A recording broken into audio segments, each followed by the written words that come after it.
Hello and welcome to this presentation on X-Treme Makeover. My name is Ricardo Peitz. This presentation is created to fulfill a course requirement for the Nursing 713 course at Jacksonville State University. In this presentation we will talk about miscommunication in the workplace. We will give examples of cafeteria conversations. We will reflect on those conversations and rewrite these conversations in ways that will better benefit the organization in terms of communication. We will also give examples on how to change the story of the organization through communication. And finally, we will conclude.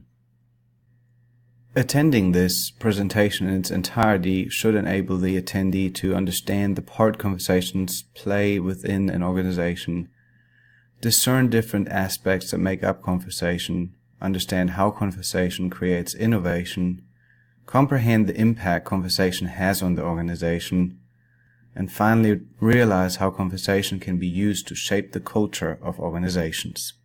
Let us start with an example of miscommunication in the workplace. One recent example that comes to mind is of an orientee who was supposed to wean a post-cardiothoracic surgery patient from the ventilator. In our unit, we start making ventilator changes every 30 minutes. The orientee was asked to do just that, and after about 30 minutes he came to the person who was orienting him and said that he was finished weaning the patient from the ventilator and that the patient is now on minimal support.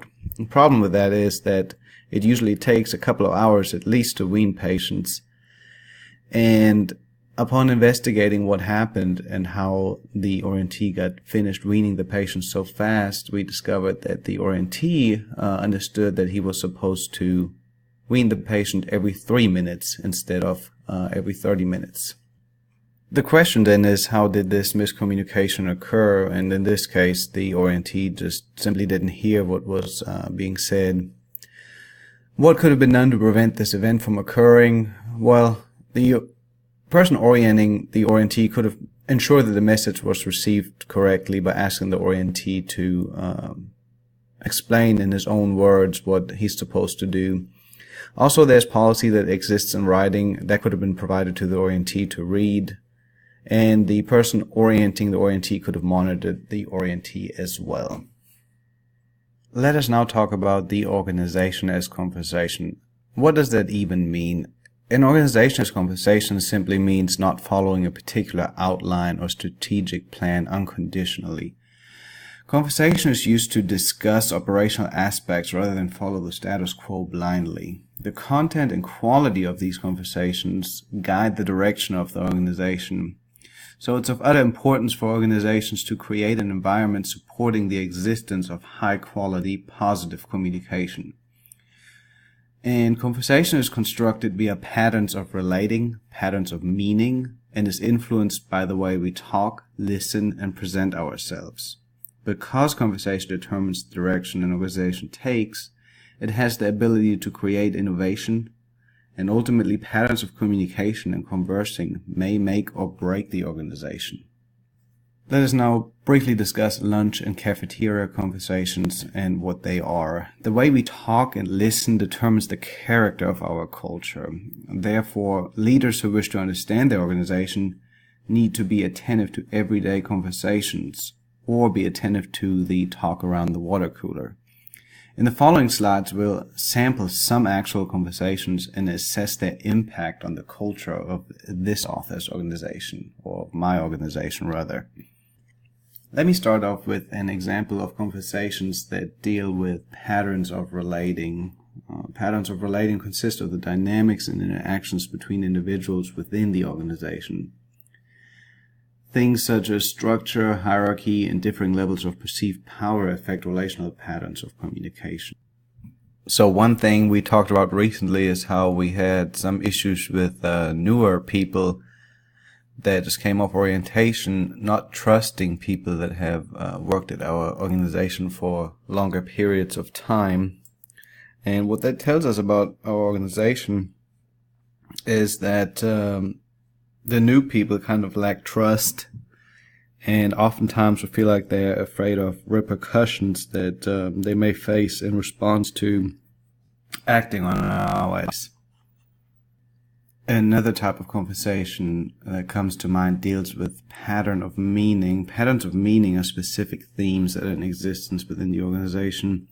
For example, an organization's mission and vision are examples of patterns of meaning. One example I can give regarding a conversation like that is one we had recently about how we are very successful at keeping our patients alive on the weekends, how we prevent adverse effects, and we really don't have any fallouts or bad things happening on the weekends. But we then compared ourselves to shifts that happen during the week and kind of gossiped about them a little bit, said that they have stuff going on all the time, stuff happens all the time, then they miss things. So what that tells us about our organization is that, one, we kind of talked appreciatively about another shift. So that kind of shows that we have a rift within our team as a whole. Also, instead of suggesting ways to better the situation, we kind of only mentioned the existence of problem. And considering the organization as a conversation, this conversation in particular seemed one-sided and wasn't really contributing to any potential future improvements. Another example of conversation deals with ways of talking. The way we talk directly shapes our culture. Common themes heard throughout my organization is an ongoing battle between shifts of what they do and don't do. We also gossip a lot, and in that we tend to ridicule other employees at times. What that tells us about my organization is that we have a divisiveness that continues to go on, and also a lot of distrust is created by this behavior. Another type of conversation I want to give an example for deals with ways of listening. Listening is an important requirement to gain access to meaning. If we don't listen correctly, we cannot see the whole picture. And according to many people in my organization, listening does not occur between bedside staff and management personnel, because management appears to be preoccupied with some kind of with attempting to accomplish goals that are mandated by superior administrators. And nothing else really seems to matter to our managers. And what makes this thing even worse is that we are not even aware of those goals in the first place. What that tells me about my organization is that there is some kind of hidden agenda going on, or at least we get the feel that that's going on.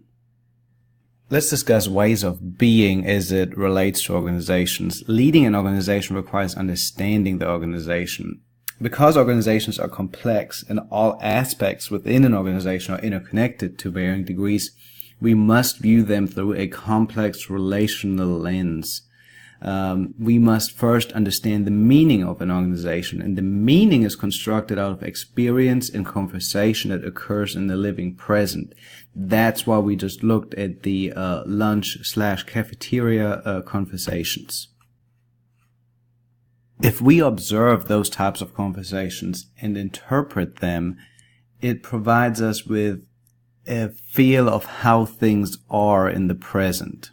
Let's talk about how all this relates to innovation. The principle of complexity theory suggests successful innovation can only take place if all parts of the organism called an organization are contributing to the process of innovating.